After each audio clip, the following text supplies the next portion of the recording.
Mean राशि वाले बंधु, आप सभी का बहुत बहुत स्वागत है, हृदय से अभिनंदन है मीन मंथन यूट्यूब चैनल में। तो मीन राशि वालों, जरा ध्यान से समझिए। खुशियों का शंख नाद होने वाला है, किस्मत का सितारा अब चमकने वाला है। आपके दुख, तकलीफ, परेशानियां और इंतजार का अब अंत होने वाला है। शायद भगवान ने आपकी पूजा पाठ, आपका तप, आपकी मेहनत से प्रसन्न होकर अब आपके जीवन से कष्टों को हटाने का, दूर भगाने का फैसला ले लिया है। तभी आपके जीवन में, आपकी कुंडली में बन रहे हैं ये विशेष ग्रह योग। जी हाँ बंधु, हम आपको बताएंगे सूर्य और गुरु के राशि परिवर्तन का समय काल और इनका पूरा प्रभाव आपके ऊपर किस प्रकार से पड़ेगा। 5 विशेष भविष्यवाणियों के माध्यम से हम आपको बता देंगे कि इन ग्रहों का जो राशि परिवर्तन होने जा रहा है उनका आपके जीवन में किस प्रकार प्रभाव रहेगा। साथ ही हम आपको कुछ संकेत भी बताएंगे जो बड़े ही गहरे हैं, बहुत ही अद्भुत हैं। इनके बारे में जानना बेहद आवश्यक है। इनसे आप पता लगा पाएंगे कि ये जो राशि परिवर्तन हो रहा है ग्रहों के राजा सूर्य का और देवताओं के गुरु बृहस्पति का, इनका आपको पूरा लाभ मिलेगा या कहीं ना कहीं ये आपको हानि पहुंचाएंगे। लेकिन इन सबसे कहीं बढ़कर हम आपको राहु के विषय में एक ऐसा अद्भुत ज्ञान देने वाले हैं, कुछ ऐसे महत्वपूर्ण सूत्र देने जा रहे हैं जिनसे आप खुद ही जान जाएंगे कि आपकी जन्म कुंडली में, जी हाँ बंधुओं, आपकी जन्म पत्री हम खुलवाएंगे। आप अपनी जन्म पत्री में खुद देख पाएंगे कि आपकी पत्री में, आपकी कुंडली में जो राहु की स्थिति है वह आपके लिए शुभ है या अशुभ है। अगर वह शुभ है तो उसे सर्वोत्तम कैसे बनाया जाए, कैसे उसके पूर्ण लाभ जीवन में लेकर आया जाए, और यदि वह अशुभ है तो उसे शुभ कैसे बनाया जाए, इसका भी उपाय अंत में हम आपको बताएंगे।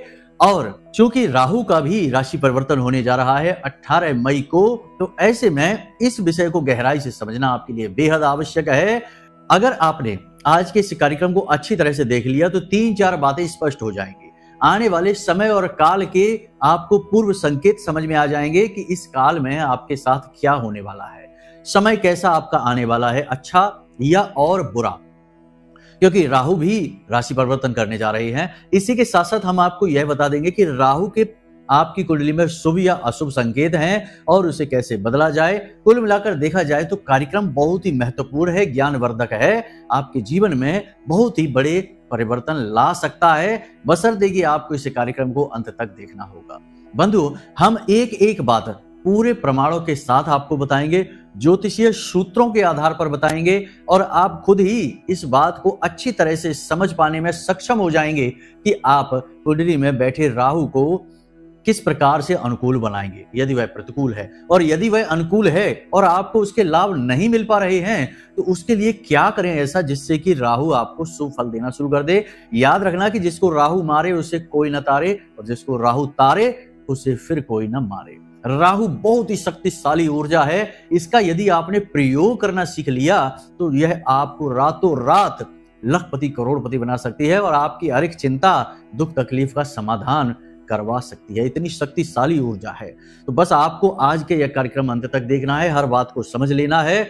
यह जो अद्भुत ज्ञान हम आपको देने जा रहे हैं, इस ज्ञान के बदले लोग बहुत सारा पैसा लेते हैं, तब कहीं जाकर थोड़ा बहुत कुछ बताते हैं, लेकिन हम आपको यूं ही महामाई की सेवा में यह ज्ञान समर्पित कर रहे हैं। बस अब जरूरत है आपके पूरे ध्यान की, आपके पूरे चित्त की। कॉपी पेंसिल लेकर बैठना, कुछ जरूरी बातें हैं, सूत्र हैं जिन्हें आप लिख लेना, फिर अपनी जन्मपत्री में मिलाकर देखना और समझ जाएंगे आप कि क्या करना है। आपको पूर्ण मार्गदर्शन स्वतः ही आपको प्राप्त हो जाएगा। ठीक है, तो चलिए बंधुओं, उम्मीद करते हैं कि आप हमारी इस बात को अच्छी तरह से समझ चुके हैं, भावनाओं को समझ रहे हैं। कार्यक्रम में अंत तक अवश्य ठहरेंगे। जयकारा माई का लगाते हुए कार्यक्रम में आगे बढ़ते हैं। कमेंट बॉक्स में पूरे भक्ति भाव के साथ लिख डालिए, जय मां भद्रकाली कृपा करो। महामाई आपके ऊपर निश्चित कृपा करेंगी, शायद कृपा कर ही दी है, तभी यह विशुद्ध ज्ञान आप तक पहुंचा है। तो चलिए बंधु, कार्यक्रम में आगे बढ़ते हैं। एक बात और कि यदि भाव मन में बहुत गहरा है तो कमेंट बॉक्स में लिख डालना कि मैं भी माई के परिवार का हिस्सा हूं। चलिए बंधु, अब अपने मूल विषय को शुरू करते हैं। प्यारे मित्रों, हमारे अत्यंत प्रिय और परम पूज्य अमिताचार्य जी के पास मां बगलामुखी और मां भद्रकाली की साधनाओं का वर्षों का अनुभव है और माता रानी की इनके ऊपर पूर्ण कृपा और सिद्धि है। आचार्य जी ने अपने सटीक कुंडली विश्लेषण और श्रेष्ठतम उपायों के माध्यम से हजारों लोगों के जीवन को खुशियों से भरा है। आचार्य जी का कुंडली विश्लेषण और उपाय करवाने का तरीका इतना अद्भुत है कि जीवन के हर एक दुख और कष्ट का कारण जड़ से ही समाप्त हो जाता है। फिर समस्या चाहे जैसी भी हो, कर्जा बहुत बढ़ गया हो, व्यापार चल नहीं रहा हो, बीमारियों में आप बर्बाद हो चुके हो, रिश्तों में प्रेम समाप्त हो चुका हो, या फिर नौकरी ही ना मिल रही हो, विवाह में देरी होती हो, कैसी भी समस्या हो, इन समस्याओं का कारण क्या है, कौन सी महादशा परेशान कर रही है, कौन सा दोष लगा हुआ है, सब कुछ आचार्य जी इतना सटीक बताते हैं कि वर्षों वर्ष के दुख कुछ ही दिनों में समाप्त हो जाते हैं। अगर आपके जीवन में भी कोई ऐसी संकट की घड़ी है तो यही सही समय है जब आप पूज्य आचार्य जी के हाथों से अपनी कुंडली का विश्लेषण करवाएं और वर्षों से चल रहे दुखों और संकटों के इस चक्र से बाहर निकल जाए। प्यारे मित्रों, अभी वीडियो में दिए गए नंबरों पर फोन करिए और अपनी कुंडली का श्रेष्ठतम आकलन करवा डालिए। जिंदगी बदलने का यह सबसे बड़ा मौका हाथ से मत जाने दीजिएगा। जय माई की, महामाई आपका कल्याण करे। सबसे पहले बात करते हैं महत्वपूर्ण ग्रहों के राशि परिवर्तन की। तो 14 तारीख को गुरु का, 15 तारीख को मई में, यही जो महीना चल रहा है इसी महीने में सूर्य का राशि परिवर्तन, और 18 तारीख को राहु का राशि परिवर्तन। अब चूंकि ये जो गुरु है और सूर्य है दोनों देव ग्रह हैं और दोनों ही परिवर्तन कर जा रहे हैं राशि का। सूर्य देवता आएंगे वृषभ राशि में और गुरु आएंगे मिथुन राशि में। तो अब यह जो राशि परिवर्तन है यह आपके जीवन में कुछ अच्छे और कुछ नकारात्मक परिणाम भी ला सकता है। आपको संकेतों के माध्यम से समझना होगा और फिर परिणामों के अनुसार आपको कुछ छोटे छोटे उपाय करने होंगे। देखिए, अभी तो आपको कोई भी नया काम करना ही नहीं है जब तक ये दो ग्रहों का राशि परिवर्तन ना हो जाए, क्योंकि अभी तो पूर्ण रूप से राहु का प्रभाव चल रहा है। राहु अति बली है, शनि के साथ बैठा है, आपके हर काम में रुकावट डालेगा ही डालेगा। तो अभी तो कोई कार्य आपको नहीं करना है, ये तो आपको दिमाग में बात रखनी ही है। अब जबकि 14 और 15 मई के बाद का समय होगा, उससे कुछ पहले ही या फिर उसके ठीक बाद आपके जीवन में कुछ परिवर्तन होने शुरू हो जाएंगे। सबसे पहले कि आपको कोई विशेष अवसर, कोई विशेष मौका, कोई नई नौकरी का ऑफर, किसी प्रकार का आगे बढ़ने का एक अवसर प्राप्त हो सकता है। यह सूर्य देव की कृपा रहेगी। समझ जाइए कि यह जो राशि परिवर्तन सूर्य देवता का हुआ है आपको बहुत लाभ देने वाला है। इसी के साथ साथ आपका मन सकारात्मक ऊर्जा से भर जाएगा, आपके मन में अच्छे अच्छे विचार आएंगे, धर्म के प्रति आपकी रुचि बढ़ेगी, आप धार्मिक कहानियां और मंत्र जाप, श्लोक आदि और चालीसा आदि पढ़ना शुरू कर देंगे, भगवान के दरबार में जाने लगेंगे, मंदिर में जाने लगेंगे, भगवान के दर्शन करने लगेंगे और अच्छी अच्छी बातें सोचने लगेंगे, पॉजिटिव रहने लगेंगे। तो समझ जाना कि गुरु का जो राशि परिवर्तन हुआ है मिथुन राशि में वह बहुत ही शुभ है। आपको बहुत अच्छे फल आगे आने वाले समय में मिलने वाले हैं। इसी के साथ साथ आपका कोई विवाद, किसी प्रकार का झगड़ा, किसी प्रकार की तनाव की स्थिति चल रही है, खास तौर से सरकारी कोई कोर्ट केस वगैरह चल रहा है, तो आपको उसमें थोड़ी बहुत राहत मिल जाएगी, कहीं ना कहीं से उसमें बाहर निकलने का मार्ग मिल जाएगा और जो परिस्थितियां बनेगी कि वे आपके लिए अनुकूल बनेंगी। तो समझ जाना कि सूर्य का राशि परिवर्तन आपके लिए बहुत ही शुभ रहा है। अब पूरा एक महीना आपके लिए बहुत ही अच्छे परिणाम लेकर आने वाला है। इसी के साथ साथ दाम्पत्य जीवन में सुख बढ़ने लग जाएगा, पति पत्नी आपस में प्रेम पूर्वक रहने लग जाएंगे। कोई छोटी मोटी तनाव की स्थिति तो ठीक है, अपनी जगह है, लेकिन कोई बड़ी तनाव की स्थिति नहीं बनेगी। प्रेमियों का जीवन भी अच्छा हो जाएगा, शुभ हो जाएगा, आपस में प्रेम पूर्ण वातावरण बनने लगेगा। तो समझ जाना कि गुरु की कृपा आपके ऊपर आ चुकी है। आपको अब आने वाला 6 महीने का समय बहुत अच्छा रहने वाला है। इसी के साथ साथ जो विवाह का इंतजार कर रहे हैं उनके नए वैवाहिक संबंध आ सकते हैं, विवाह का जो रिश्ता है वह तय हो सकता है। कोई घर में धार्मिक मांगलिक अनुष्ठान 14-15 तारीख के बाद यदि होता है तो समझ जाना कि गुरु के शुभ संकेत आपको मिल चुके हैं। अब आपका आने वाला 6 महीने का समय बड़ा ही शुभ है, इसमें आपको लाभ ही लाभ प्राप्त होंगे। तो ये तो सूर्य के और गुरु के राशि परिवर्तन के शुभ संकेत हैं। नकारात्मक संकेतों की बात करते हैं तो यदि 14 और 15 मई के बाद आपको अचानक से त्वचा पर किसी प्रकार का कोई रोग हो जाता है, सिर में अचानक से दर्द रहने लगता है और आपका मान सम्मान कम होने लगता है, जो लोग आपकी पहले बहुत इज्जत किया करते थे वे अचानक से आपसे बेरुखी दिखाने लग जाएं, आपकी बात न सुने और आपके कार्यस्थल पर, आपके समाज में, घर में आपकी मान प्रतिष्ठा कम होने लग जाए, तो समझ जाना कि सूर्य का राशि परिवर्तन आपके लिए शुभ नहीं है। अब आपको सूर्य को प्रसन्न करने के लिए विशेष उपाय की आवश्यकता है। उपाय हम आपको बताएंगे। कुछ और उपाय जैसे कि अनायास ही बिना मतलब में आप लोगों से विवादित स्थितियों में फंसने लग जाएं, कोर्ट केस कचहरी आदि के चक्करों में आप फंस जाएं, आपके ऊपर लांछन लगने लग जाएं, आपके ऊपर उल्टे सीधे आरोप लगने लग जाएं, हर कार्य में बाधा उत्पन्न होने लग जाए, तो समझ जाना कि सूर्य देवता का राशि परिवर्तन आपके लिए प्रतिकूल रहा है। अब सूर्य को प्रसन्न करके बलि बनाना है और सूर्य के राशि परिवर्तन का, सूर्य का पूर्ण लाभ प्राप्त करना है। इसी के साथ साथ यदि आपके घर में एक नकारात्मकता का वातावरण छा जाए, जैसे ही 14-15 का समय बीते उसके बाद घर में अचानक किसी बात को लेकर विवाद हो जाए, झगड़ा हो जाए, तनाव की स्थिति बन जाए, पति पत्नी के बीच किसी बात को लेकर ज्यादा कहासुनी हो जाए, तनाव ज्यादा बढ़ जाए, या आपके और आपके भाई बहनों के बीच में तनाव की स्थिति बन जाए, तो समझ जाना कि गुरु का राशि परिवर्तन आपके लिए शुभ नहीं है, परेशानियां उत्पन्न होंगी। पैसा आपका अटकने लगे, लोग आपका पैसा ले लें लेकिन आपको देना, आपको चक्कर कटाने लगे, तो समझ जाना कि गुरु आपका खराब है, अनुकूल नहीं है, राशि परिवर्तन आपके लिए लाभदायक नहीं है। इसी के साथ साथ पूजा पाठ से मन हटने लगे, भगवान में और धर्म में आस्था और विश्वास कमजोर होने लगे, तब भी समझ लेना कि गुरु का राशि परिवर्तन आपके लिए शुभ नहीं है। हमने आपको शुभ और अशुभ संकेत बता दिए हैं, अब आपको बताते हैं कुछ उपाय जिनसे अशुभ संकेतों को शुभ में और शुभ संकेतों को महाशुभ संकेतों में बदला जा सकता है। सूर्य देवता को प्रसन्न करने का सबसे अच्छा उपाय, वैसे तो बहुत सारे उपाय हैं, लेकिन एक बहुत ही अच्छा उपाय है कि सूर्य देवता हमेशा यही मांग करते हैं, यही चाहते हैं कि उनके उदित होने से पहले संसार के सभी लोग जाग जाएं। अब पशु पक्षी तो इस बात को अच्छी तरह से समझते हैं, क्योंकि वो मोबाइल फोन नहीं देखते हैं, वो रात को फालतू में जागते नहीं हैं, टाइम पास नहीं करते हैं, इसलिए सूर्योदय होने से पहले ही पक्षी चहचहाने लगते हैं, पशु इधर उधर घूमने लगते हैं और जागरण की अवस्था हो जाती है। परंतु इंसान एक ऐसा पशु है जो कि फिजूल के कार्यों में ही व्यस्त रहता है और अपने जीवन और अपने शरीर और अपनी सेहत का ही शत्रु बनकर बैठा है, इसलिए रात भर जागेगा, उल्टा सीधा खाएगा, उल्टी सीधी चीजें देखेगा, फोन देखेगा और सुबह लेट तक सोएगा। तो इस प्रकार यदि आपका जीवन चल रहा है तो सूर्य देवता की कृपा तो आपको किसी कीमत पर प्राप्त हो ही नहीं सकती है, कोई भी उपाय सूर्य देवता का फलित ही नहीं होगा। अब सूर्य देवता को जल अभिषेक यानी कि जल समर्पित करने का उपाय जो है, वह भी लोग जब सोकर जागते हैं 11-11 और 12-12 बजे तब कर रहे होते हैं, तो अब ऐसे में तो सूर्य को जो हमने जल समर्पित किया वह तो निरर्थक ही हो गया, उल्टा उसके नकारात्मक परिणाम ही हमारे जीवन में आएंगे। शास्त्र अनुसार यदि सूर्य को जल समर्पित करना है तो श्रेष्ठ समय होता है जब सूर्य बाल्यावस्था में होता है, यानी कि उदित हो रहे होते हैं और गर्म नहीं होते हैं, लाल होते हैं, यानी सूर्योदय होने के 10 से 15 मिनट के अंदर अंदर यदि आप जल समर्पित कर देते हैं तो यह जल सूर्य देवता स्वीकार करते हैं, अन्यथा नहीं।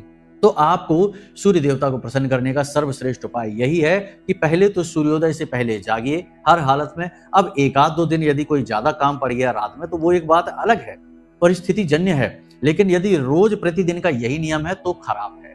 तो आपको सुबह जल्दी जागने की यानी सूर्योदय से पहले जागने की आदत बनानी है। स्नान आदि करने के बाद सूर्य उदित होते ही उन्हें जल समर्पित करना है। जल समर्पित करते समय जल में थोड़ा सा कुछ मीठा मिला लें, गुड़ मिला लें, सर्वोत्तम रहेगा। इसी के साथ साथ एक लाल रंग का पुष्प या फिर एक पंखुड़ी पुष्प की उसमें डालें और ओम घृणी सूर्याय नमः इस मंत्र का जाप करते हुए जिस जल को सूर्य देवता को समर्पित कर रहे हैं उसी जल से सूर्य देवता के दर्शन करते हुए अपने लोटे को सिर के ऊपर उठाते हुए सूर्य देवता को जल समर्पित करें। याद रखें कि नंगे पैर यह कार्य करना है और सिर पर कोई ना कोई कपड़ा अवश्य डालना है। कम से कम 11 बार इस मंत्र का जाप करना है और जल समर्पित करने के बाद हाथ जोड़कर सूर्य देवता को विनम्र प्रणाम करना है और सूर्य देवता से प्रार्थना करनी है कि हमारे जीवन में कोई भी प्रतिकूलता हो, नकारात्मकता हो, उसे आप दूर करें। ठीक है, तो यह सूर्य देवता को जल देने का विशेष विधान है, इसे आपने समझ लिया।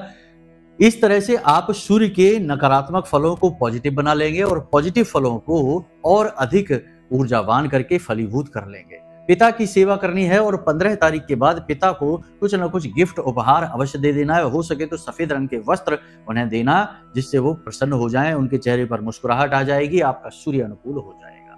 पहली चीज तो ये। दूसरी चीज यह है कि यदि गुरु आपके प्रतिकूल हैं, जैसे कि हमने नकारात्मक संकेत बताए, वैसे कुछ संकेत अगर मिले तो गुरु आपके लिए प्रतिकूल है, उनका राशि परिवर्तन भी आपके लिए प्रतिकूल है और गुरु अब अतिचारी होने जा रहे हैं, तो और अधिक नकारात्मकता आपके जीवन में बढ़ सकती है। देखिए गुरु जो होते हैं वो कभी नकारात्मक नहीं होते, ये बात सही है। कुछ लोग कहेंगे कि गुरु कहाँ नकारात्मक होते हैं, तो यहाँ पर ये होगा कि गुरु तो जो पॉजिटिव एनर्जी है गुरु की वह आपके ऊपर से हट जाएगी, तो फिर निगेटिव एनर्जी आपके ऊपर आ जाएगी। तो गुरु एक आपके रक्षा कवच, एक आपके आवरण जैसे हैं, इसलिए इनका शुभ अशुभ होना देखना पड़ता है। तो जब यहाँ पर हम गुरु के अशुभ होने की बात करते हैं तो असल में वह गुरु के निष्क्रियता की बात हो रही है। ठीक है, सारी बात समझते चलिए, कुतर्क न करिए, तर्कों के साथ बातों को समझिए। वीडियो में समय की सीमा होती है, इसलिए चीजों को थोड़ा जल्दबाजी में बताना पड़ता है। यदि समय अधिक हो तो हर बात को और गहराई से बताकर संतुष्ट किया जा सकता है। तो गुरु यदि प्रतिकूल है तो उनको अनुकूल बनाने के कुछ नियम। सबसे पहला नियम तो यही है कि आपको अपनी वाणी, अपने आचरण बहुत ही शुद्ध रखने होंगे। याद रखना कि अगर आपकी वाणी असभ्य है, आप फिजूल शब्दों का प्रयोग करते हैं, नाप शनाप कुछ भी बोलते हैं और निगेटिव बातें ज्यादा बोलते हैं, गुरु कभी अनुकूल नहीं हो सकते हैं। इसी के साथ साथ यदि आप दूसरों के मान सम्मान का ख्याल नहीं रखते, जो मन में आया बोल देते हैं, आपके मुंह पर आपके शब्दों में कोई फिल्टर नहीं लगा है, तो आपका गुरु कभी अनुकूल हो ही नहीं सकता है। तो सबसे पहली चीज अपने आचरण को शुद्ध करना है और अपनी वाणी को भी शुद्ध करना है, तभी आपका गुरु अनुकूल होगा। दूसरा उपाय यह है कि गुरुवार के दिन पीले रंग के वस्त्र पहने। नहीं पहन सकते तो पीले रंग का एक रुमाल अपनी जेब में अवश्य रखें, उसे गंदा मैला ना करें। इसी के साथ साथ केले की जड़ के पास गाय के घी का एक दीपक जलाएं और हल्दी मिला हुआ जल केले की जड़ को समर्पित करें। गुरु आपका अनुकूल होने लगेगा। साथ ही साथ गुरुवार के दिन माता पिता का आशीर्वाद लें, उनके पैर छुएं और हो सके तो माता पिता की सेवा भी करें और अपनी पत्नी के साथ बड़ा ही प्रेम पूर्वक बर्ताव करें। आपको भले ही क्रोध आता हो पत्नी की बातों को सुनकर, लेकिन आपको क्रोध नहीं करना है। उस दिन आपको सहन शक्ति अपनी बढ़ानी है। इन उपायों से गुरु आपके अनुकूल हो जाएंगे। फिर देखिए कि कैसे 14 और 15 मई के बाद आपकी किस्मत चमकती है, भाग्य का सितारा चमकता है। 2 महाशक्तिशाली ग्रह अपना राशि परिवर्तन करके आपके जीवन की दशा और दिशा बदल कर रख देने वाले हैं। ठीक है, यहां तक आपने सारी बात समझ ली। अब बात करते हैं राहु की, क्योंकि राहु का भी राशि परिवर्तन आगे आ रहा है और इसकी स्थिति को जानना आपकी जन्म कुंडली के अनुसार बहुत अधिक आवश्यक है। हमने बहुत बार ऐसा देखा है कि लोग यूं ही बस सुन सुनाकर राहु के उपाय करने में लग जाते हैं और यहां तक कि राहु के बीज मंत्र ओम रांग राहवे नमः इसका भी उच्चारण करने में लगे रहते हैं, लेकिन यह पूरी तरह से गलत है। ज्योतिष इस बात की अनुमति आपको नहीं देता, क्योंकि यदि राहु आपका नेगेटिव हुआ तो वह आपको बर्बाद कर देगा। आपके लाख उपाय करने के बाद भी आपके लिए शुभ परिणाम नहीं देगा। तो पहले राहु की स्थिति को समझिए, फिर आप राहु के उपाय करिए। तो अब यहाँ पर आपको अपनी जन्म कुंडली देखनी है। मोबाइल से अपनी कुंडली निकाल लीजिए या फिर आपके पास आपकी जन्म कुंडली है तो उसका लग्न चार्ट देखिए, वहां पर राहु की स्थिति देखिए क्या है। आपको हम कुछ सूत्र बता देते हैं जिनसे आपको पता लग जाएगा कि आपकी जन्म कुंडली में राहु की स्थिति पॉजिटिव है या नेगेटिव है। ध्यान से समझना है सारी बातों को। कुंडली का 12वां घर जो होता है वह राहु का माना जाता है, लेकिन उस घर में राहु यदि पहुंच जाए तो नीच के हो जाते हैं और राहु अशुभ हो जाते हैं। तो देखिए कि आपकी कुंडली में राहु यदि 12वें भाव में बैठे हैं तो अशुभ हैं, आपको शुभ फल कभी दे नहीं सकते हैं।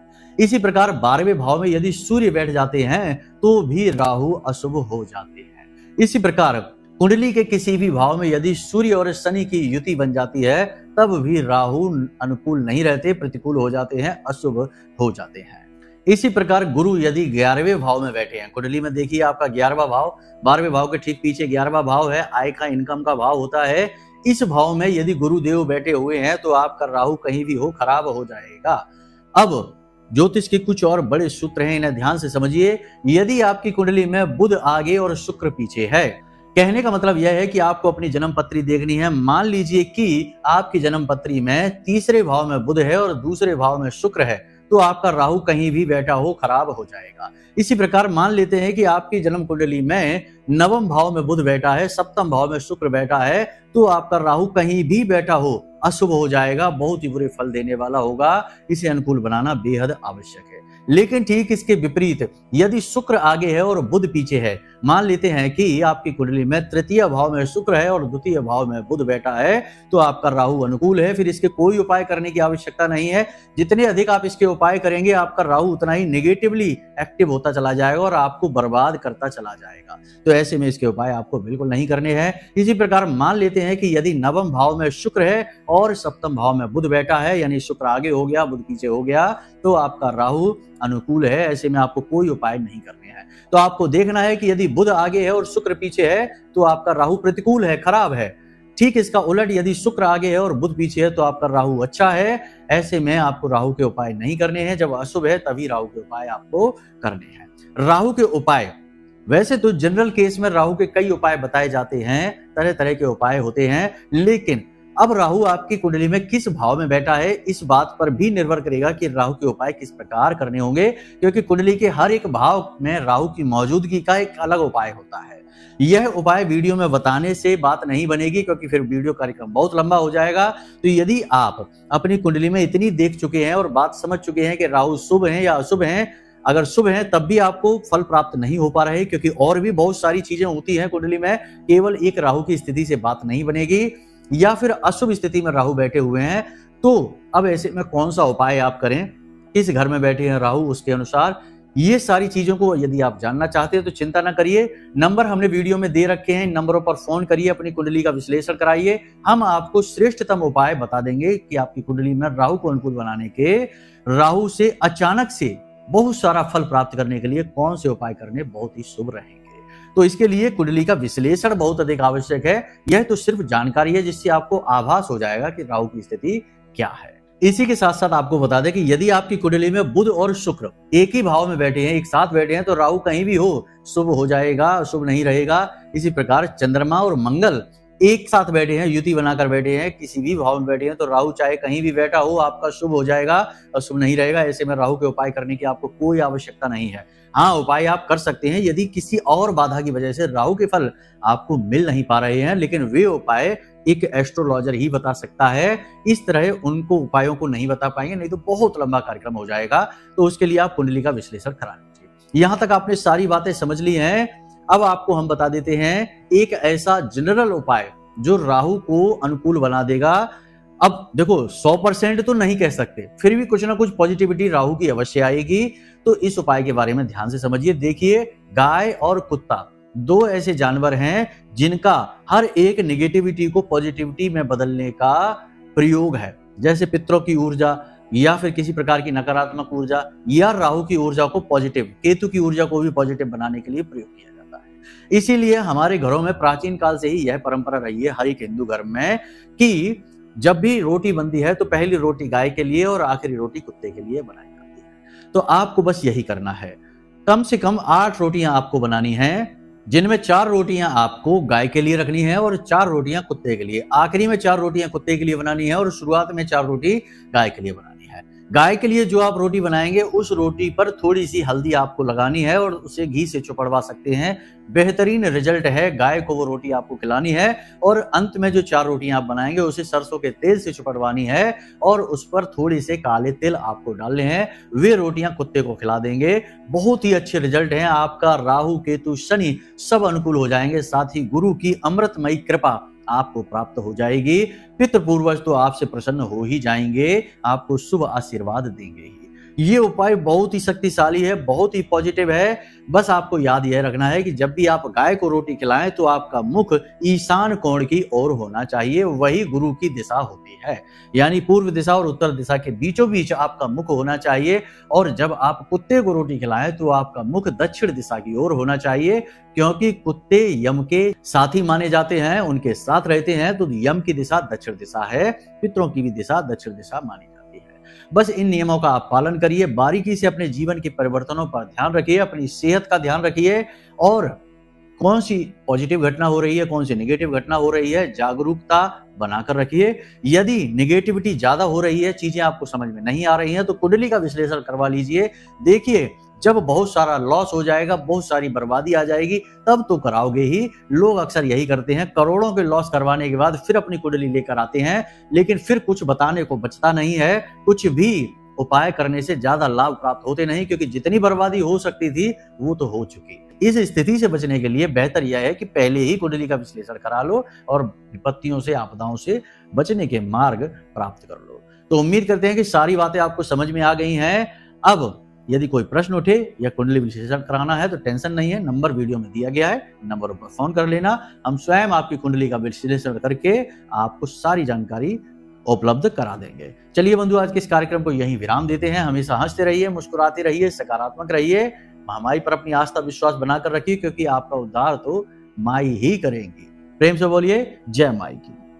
हमारे प्रिय और परम पूज्य आचार्य जी ने अपनी साधनाओं के अनुभवों पर आधारित शक्तिशाली उपाय और क्रियाओं के माध्यम से हजारों लोगों के जीवन को पूरी तरह से बदला है। आचार्य जी के द्वारा बताया गया हर एक उपाय इतना सटीक और कारगर होता है कि जो भी इसे पूरे भाव के साथ कर लेता है उसे साक्षात महामाई की कृपा और आशीर्वाद प्राप्त हो जाती है। इसलिए निसंकोच इन उपायों को पूरे भाव के साथ करिए, आपका कल्याण होगा। जय माई की।